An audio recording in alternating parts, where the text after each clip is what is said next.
Hi friends, it's Teresa coming to you today on my daughter's birthday. It's May the 5th and she came on her due date. She's 36 years old today. I wish her happy birthday, Laura.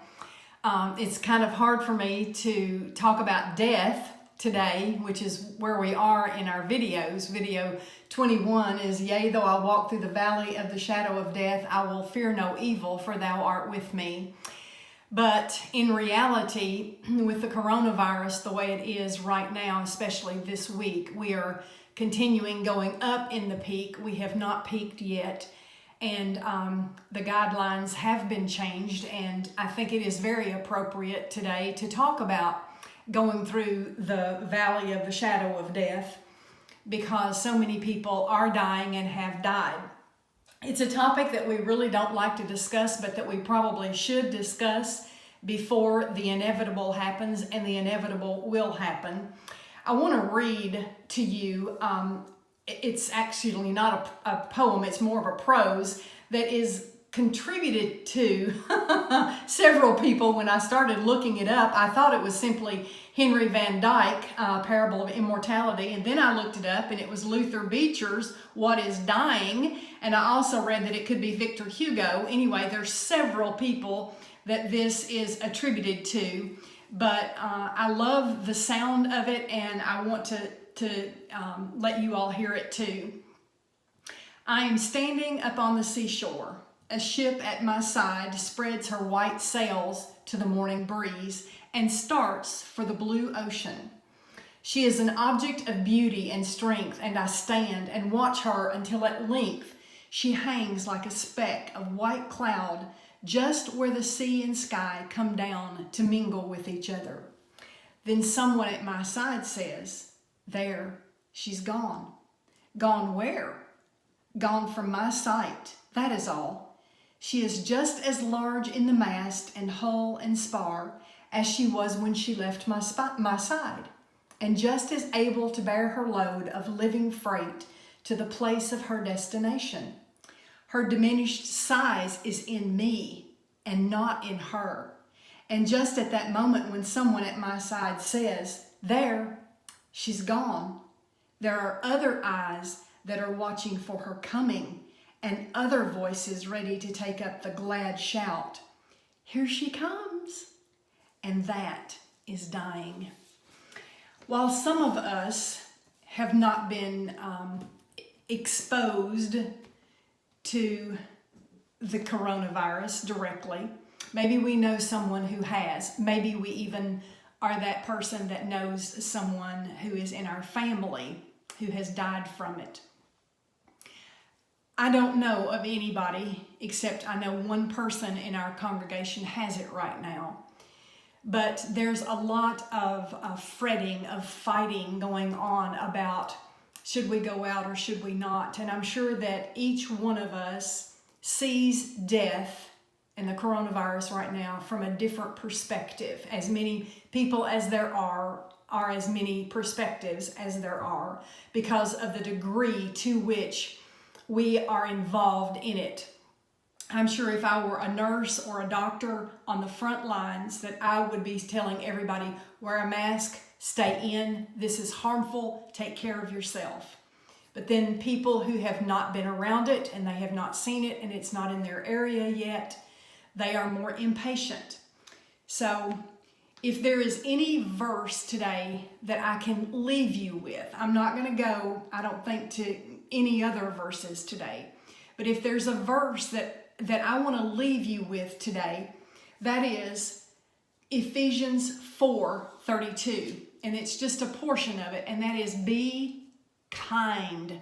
Be kind to each other.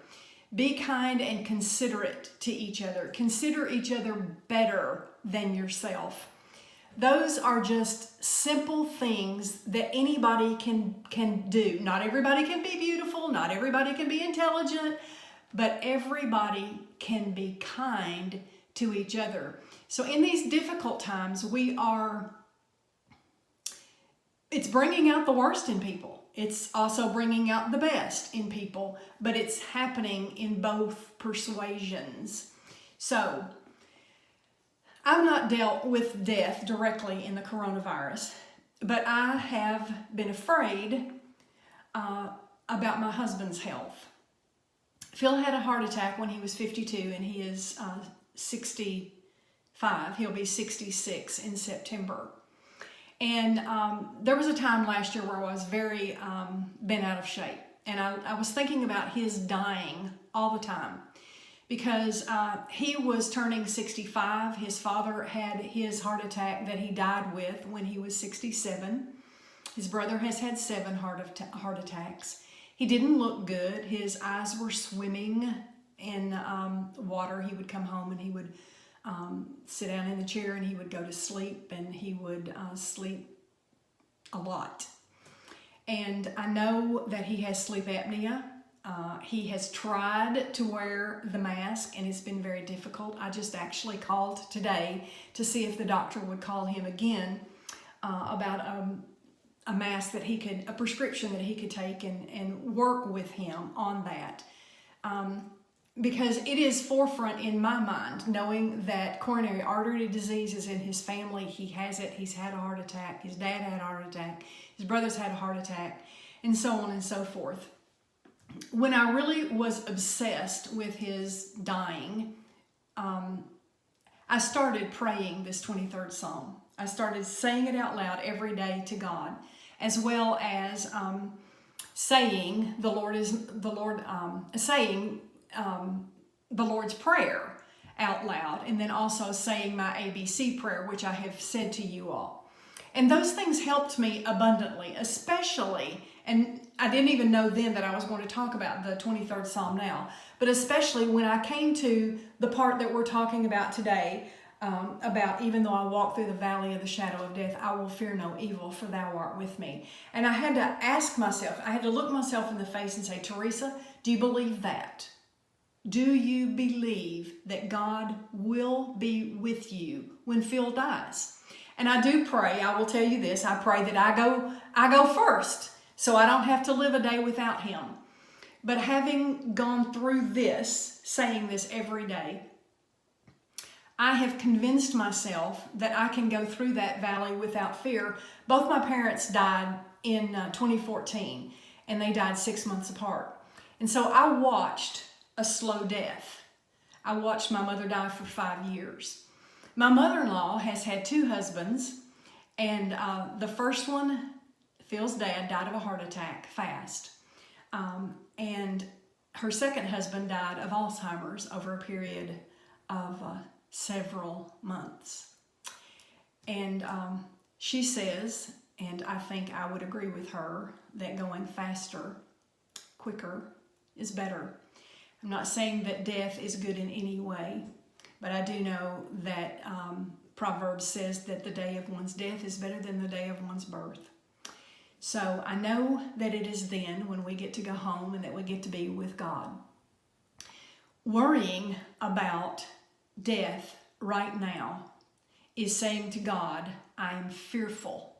I am worried about my circumstances, and I don't believe that your pay grade is high enough to deal with my circumstances. That is wrong.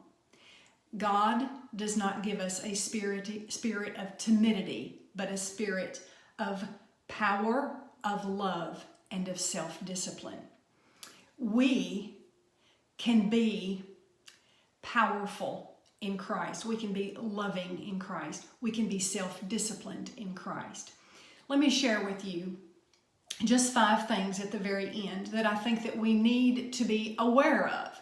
And that is, number 1 is if your soul is not prepared, if you're not prepared to meet your Maker tonight, do it. Get prepared. Do whatever it is that you have to do to say, I'm prepared. The second thing is say what needs to be said and do what needs to be done to those people around you that you love, that would miss you if you were gone. I was not with my mom or my dad the day they died, but knowing that they could anytime, I did that. Actually, several times, but I did it the day before my mother died, I knew that this was going to be the last time that I saw her. So I hugged her and I kissed her and I said, Mama, I love you. I will see you in heaven. And I said, you've been a good mom. You've been the best that you could possibly have been to me. And I said, I will see you one day. And she knew that I loved her, and I knew that she knew that I loved her. Same thing I did for my father. Whatever it is that needs to be done for you to not have any loose ends that need to be wrapped up, you do it, and do it now. I know this sounds morbid, and my children would say, Mom, you're a Debbie Downer, but have your funeral plans. Talk about what you want at your funeral. Right now is such a difficult time, and that's what makes this time so hard, is that we're not having family there. They're limiting it to 10 people, or people are driving through. And that's what makes it so sad. But that's also what makes it so imperative that we say what we want to say, and we're with each other now before that inevitable happens. Ask, which I did when I was in the throes of worry with Phil. I asked Phil, what should I do first? What should I do first when you're gone? Be willing to talk openly about death, even if everything about you does not want to. And then the last thing is, live each day as though it is your last, but have the faith and the courage to prepare for tomorrow. We don't know what will happen to tomorrow, but we do know that we're either going to die or we're going to meet Jesus in the air, and we're going to go to be with him to live forever. So I don't know if this is very encouraging to you today, but I did feel like that we needed to talk about going through the valley of the shadow of death. I have deviated quite a bit from the shepherd's book because he had no idea that I was using it to talk about the coronavirus. God is great. Life is good. I choose joy. Hope does not disappoint us. Love you guys.